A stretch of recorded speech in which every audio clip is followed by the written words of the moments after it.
Baik, pemirsa, terima kasih Anda masih bergabung bersama kami dalam Market Opening, dan kita lanjutkan kembali perbincangan bersama dengan Bapak Hendra Martono, CEO and founder dari Arah Hunter. Ya, halo Pak Hendra. Ya.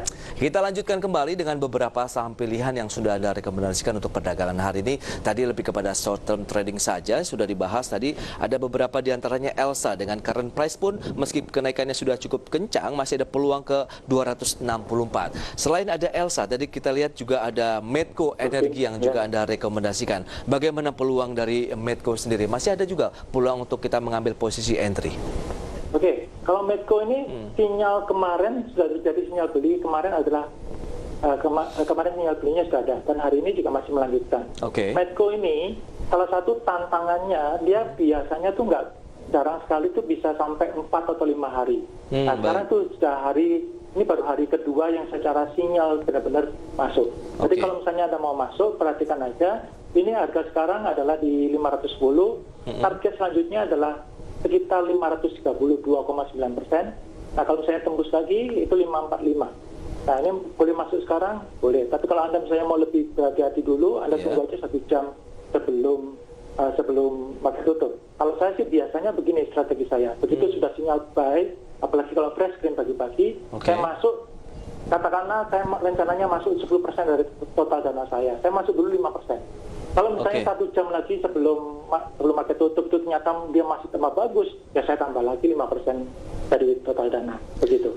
Oke, tapi kalau dilihat dari sisi fundamentalnya bagaimana Medco? Apakah terdorong dengan harga minyak mentah dunia yang juga mulai terkerek naik kah? Atau memang ada trigger lain?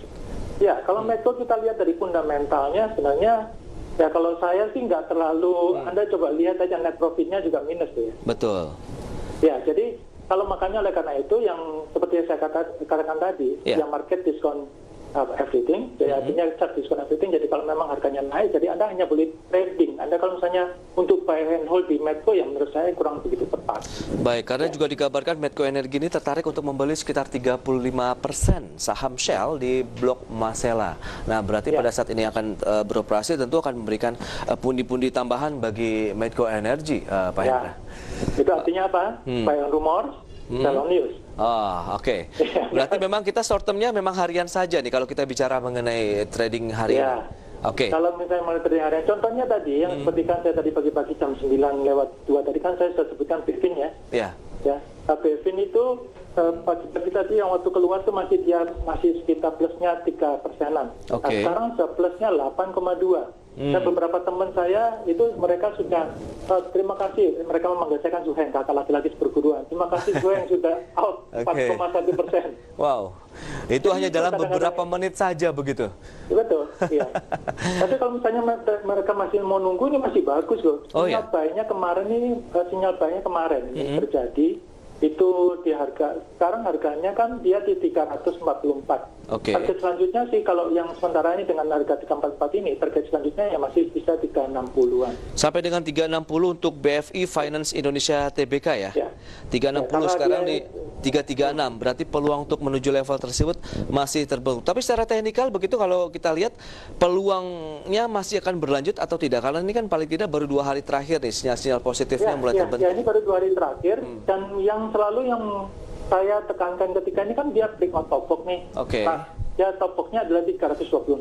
Dan ketika dia breakout top box dan disertai volume yang sangat besar, ini volumenya gede banget loh. Ini volumenya itu kalau kita lihat ini efisiensinya, saya ngomong efisiensinya itu 2,14. Artinya apa?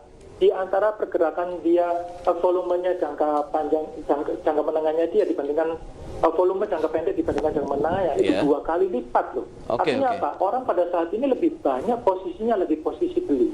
Oh, gitu. Baik. Itu dia untuk pergerakan dari BEFIN ya, masih ada peluang untuk menuju 360. Tapi yang menarik juga tadi sempat disampaikan pada saat emiten update adalah Sentul City begitu yang sedang digugat begitu pilot. Bagaimana pergerakannya? Karena BKSL hari ini stagnan saja begitu, sudah ditutup begitu kan dengan adanya masuk proses pilot tadi. Apakah mereka yang sudah memiliki portofolio di BKSL harus melakukan apa jadinya? Nah, ini BKSL saya harus ini ya, kita harus bicaranya secara lebih fair dulu. Jadi pengertiannya begini, kan yang untuk BKSL ini kan yang digugat itu adalah mengenai masalah PPJP. PPJP-nya betul. Jadi bukan utang piutang kan, masalah PPJP. Betul.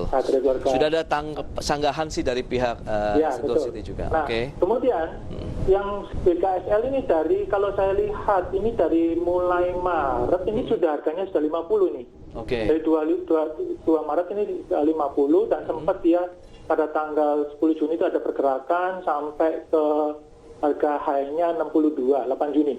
Nah, sekarang dia masih tutup lagi di 50 lagi. Jadi hampir ada pergerakan lagi.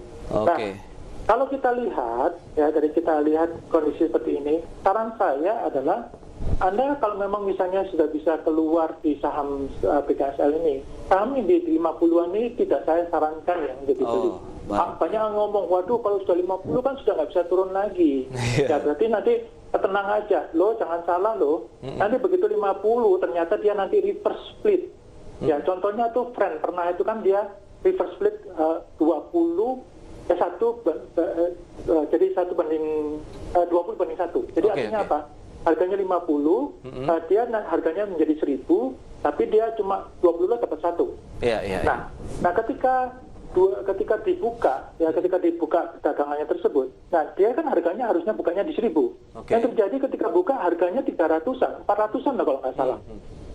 Jadi Anda jangan ngomong ya kalau misalnya ada harga 50 itu sama karena harganya sudah nggak mungkin turun lagi. Salah besar itu. Iya. Baik, itu dia. Jadi rekomendasinya memang cukup hati-hati saja begitu ya. Sudah memiliki BKS karena memang saat ini sedang posisinya juga suspend begitu sepertinya ya Pak Hendra ya. Ya. Untuk Sentul City pergerakannya begitu. Tapi dengan beberapa emiten lain yang bisa tentu menjadi pilihan investasi untuk jangka pendek begitu ya, sesuai dengan beberapa yang direkomendasikan. Zinc tadi juga masuk dalam radar Anda begitu. Bagaimana Zinc ini bisa menjadi pilihan bagi investor? Nah, Zinc ini tadi kan barusan masuk tapi sekarang sudah keluar lagi. Yang masuk barusan ini adalah sekarang BRPT. BRPT, itu berganti-ganti berarti kalau kita bicara mengenai... karena kan kalau sistemnya kita ini kan almost real time. Pas. Jadi artinya apa? Jadi kan karena kita trading, masa kita pakai data yang kemarin, ya sudah nggak laku lagi kan? Betul. Jadi kita yang pakai data yang terakhir pada saat ini, nah ini yang keluar pada saat ini adalah salah satu saham favorit saya, adalah BRPT. Berarti kita ganti dari Zinc ke BRPT ini. Bagaimana analisis Anda BRPT? Fundamentalnya setuju, apa tidak? Kenapa, sorry? Dari sisi fundamentalnya pun Anda juga atau bagaimana? Kalau dari sisi fundamental nggak terlalu bagus BRPT. Ini sudah saya ingatkan pada beberapa teman kalau yang untuk BRPT ini dia dari sisi fundamental sementara belum bagus ya. Jadi kita lihat dari finansial dari sisi keuangannya juga masih kurang oke. Cash flow-nya minus 40 USD 43,98 miliar. Net profit-nya juga masih minus 8,88 juta US dollar. Nah, tapi yang seperti saya katakan tadi, kalau Anda tujuannya bukan untuk buy and hold, tujuannya adalah untuk trading, maka ini ada kesempatan pertama, tapi dia sinyalnya masih belum terlalu kuat. Jadi artinya Anda hanya boleh spekulasi buy aja. Atau kurangi dana Anda, jadi misalnya Anda rencananya misalnya belinya itu misalnya 10% dari total dana Anda, ya kurangin aja 5%. Ini ada sinyal buy sekarang, dia harga di last-nya 920 sekarang. Nah, tadi kan saya ngomongnya 915 ke 920, ini masih boleh buy. Target pertamanya adalah sekitar 980. Target keduanya adalah 1035. 980 sampai dengan 1035 ya. Pergerakan dari BRPT sendiri. Berarti ada Medco, Elsa, BRPT, kemudian Bevin ya. Ini lebih kepada untuk short term trading dan mungkin singkat saja hit and run apabila sudah cukup dari sisi gain yang bisa didapatkan kita bisa keluar dulu begitu Pak Hendra. Tapi kalau kita bicara mengenai investasi jangka panjang, bagaimana nih untuk para investor yang tentu mereka sudah memiliki portofolio untuk jangka menengah panjang, misalnya dari beberapa sektor yang biasanya untuk di-keep jangka panjang, ada perbankan, kemudian ada consumer, bagaimana Pak?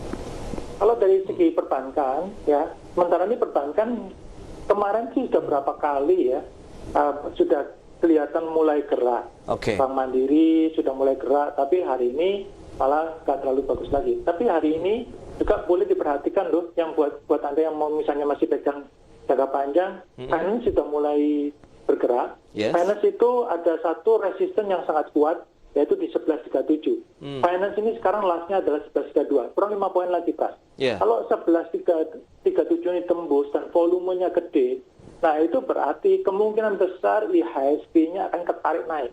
Karena hampir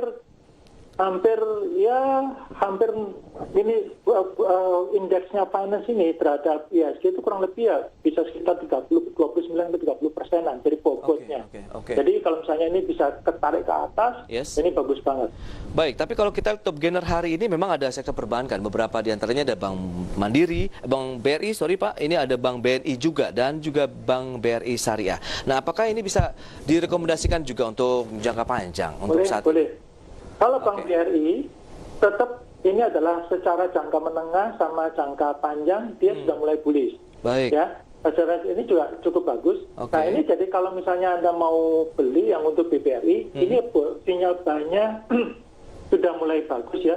Tapi saran saya kalau BBRI Anda tunggu ketika dia di atasnya 3180. Oh, buy if break mau ya. Nyicil, ya, buy on break. Tapi kalau misalnya buat Anda yang mau jangka panjang, ya tujuannya kalau Anda jangka panjang itu berarti kan Anda beli setiap hari, ya berarti Anda kan rupiah cost averaging. Beli nabung saham hari. Begitu ya konsepnya jadinya. Baik, itu dia untuk Bank BRI, bisa peluang nanti apabila mau masuk 3180 tembus dulu, tapi kalau memang untuk long term investment ya kita bisa hajar kanan saja karena price begitu ya Pak Hendra ya. Baik. Betul. Pak Hendra, terima kasih banyak Pak atas waktu yang sudah diberikan dan juga analisisnya. Semoga ini bisa bermanfaat tentunya bagi masyarakat investor maupun traders di tanah air. Sukses untuk Anda dan selamat melanjutkan aktivitas Anda kembali Pak Hendra. Oke, thank you. Baik pemirsa, kami masih ada satu segmen terakhir dengan sejumlah informasi menarik lainnya dan kami akan segera kembali usai jeda berikut ini.